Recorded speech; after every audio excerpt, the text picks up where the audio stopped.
તારીખે સાંજે 6 થી 7 વાગે રાજકોટના અલગ અલગ ઝોનમાં 12 જેટલી કળશ યાત્રાઓ સનાતન સેતુ હનુમંત કથાના આગમનને પગલે રાખવામાં આવેલી છે।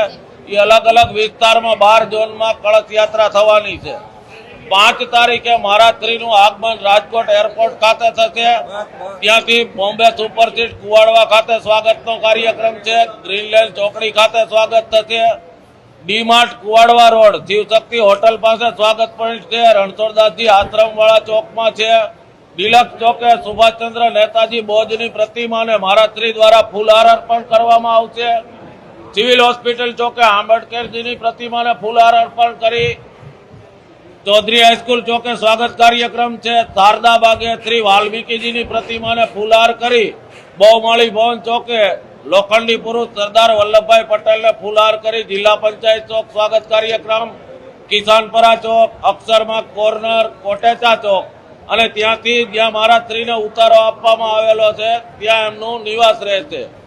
મહારાજશ્રીના આવાગમન દરેક વખતે ઈવી કારનો જ ઉપયોગ એમના કાફલામાં થવાનો છે એવું સમિતિ દ્વારા આયોજન કરવામાં આવેલું છે। અને આપના મીડિયાના માધ્યમથી હું સર્વે ભક્તોને પણ અપીલ કરું છું કે શક્ય ત્યાં સુધી સીએનજી અને ઈવી વાહનનો ઉપયોગ કરી અગર તો કોર્પોરેશન દ્વારા આજે જે રૂટ જાહેર કરવામાં આવે કથા સ્થળે આવવા માટેનો એનો માસ ટ્રાન્સપોર્ટેશનનો વધુમાં વધુ ઉપયોગ કરી જે અત્યારે વૈશ્વિક પરિસ્થિતિ છે એમાંથી આપણે સુગમ રસ્તો કાઢી આપણા ધર્મનું રક્ષણ કરવા, ધર્મનું જ્ઞાન લેવા અને શ્રદ્ધા વિશ્વાસથી સૌ આ સનાતન સેતુ હનુમંત કથામાં જોડાય એવી સર્વે ભક્તોને અપીલ છે।